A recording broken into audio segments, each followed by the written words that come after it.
Okay, JDS, another Sport Talks video. This one's about Tottenham versus Spurs. Wait, Tottenham versus Fulham. First thing I'll just, for now, right now, show you the lineups.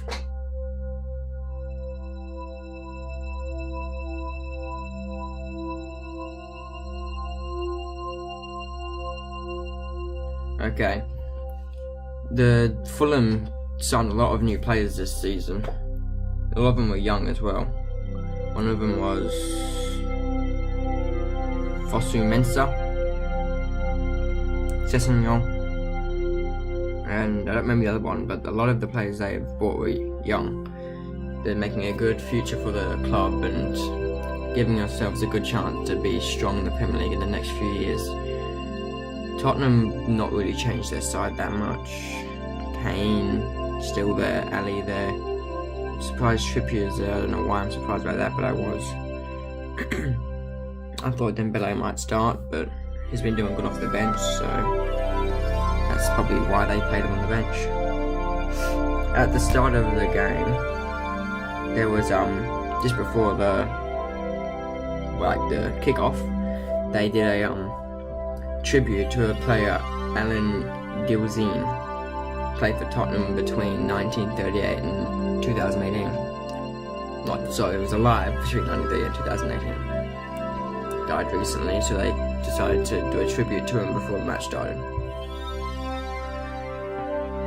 At the end of this video, I'll play you guys some highlights and just so you guys can see the goals and the missed chances. Early on in the game, I think it was I don't know, 19 minutes in or something. Well, no, more like 9 minutes in, 5 minutes in. A player, Lucas Moura, I'll show you this miss later on, missed an easy header goal, completely sprayed it. No, that's probably a bit of an exaggeration. He missed a shot from 6 meters. Missed a whole goal, could have shot anywhere. He was stuck on one corner. And he sprays it, just like I said, sprayed it again. He hits it wide. I don't get it. But there was another one with not that long after. It wasn't a miss, but Kane had the ball coming past him and he was tripped in the box. Should have been a penalty. It wasn't given, but I think it wasn't given because he never really seemed on balance in the first place, so we couldn't really definitively say whether he just fell over or if he was tripped, which he was tripped. Throughout a lot of especially the first half, but a lot of the game, Fulham were losing the ball a lot in the sort of like just before halfway in their defensive side of the field. They were getting the ball intercepted a lot through there, doing a bit too risky pass, or just being a bit stupid and basically handing the ball back to him, giving Fulham another chance to batter another shot at the keeper.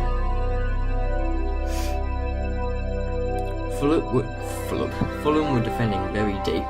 By deep I mean a long way on their side. I think they weren't running back hard enough to get the ball for a goal.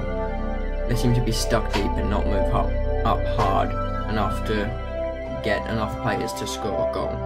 And when they did, they scored a goal. Fulham just seemed to not care with the amount of possession Tottenham were having.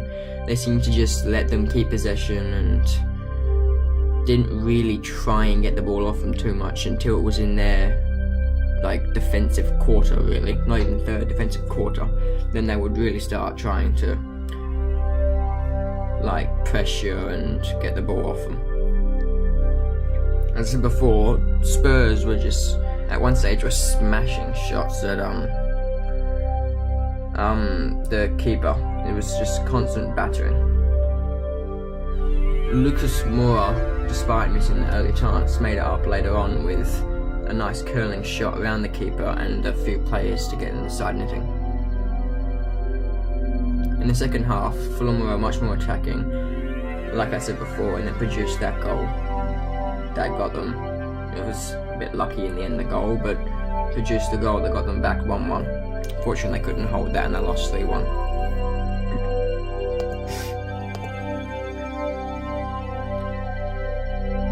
Okay, after this I just showed you the highlights, and the other games that have been played this match day, so match day 2, were Cardiff, Tottenham, Bournemouth, Cardiff, Newcastle, the Tottenham Fulham game, West Ham, Bournemouth, Leicester, Wolves, Everton, Southampton. And Chelsea, Arsenal.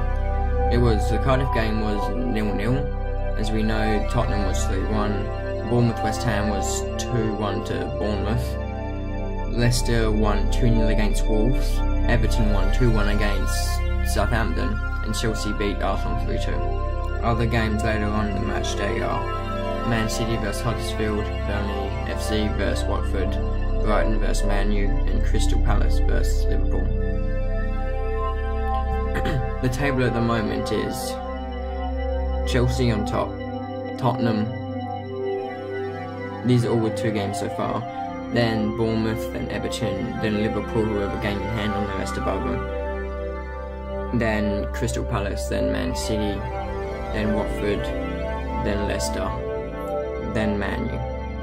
Obviously some of the bigger teams are lower down because they've only played 1 game, and some reverse harder teams and have lost the games, like Arsenal down in 17th. They've not got a point yet because they've lost 2 out of 2. I didn't actually think Fulham played bad enough I think they could have got a draw, but they just seem to, I don't know, not run out of ideas. They seem to not be able to hold the ball for long enough or get a good enough attack to score enough goals to win. Tottenham just seemed in control from the first touch, and they showed it with a 3-1 win. Could have been 3-0, but a bit of a lapse gave Fulham an easy goal. That's it for me today. Thanks. Bye.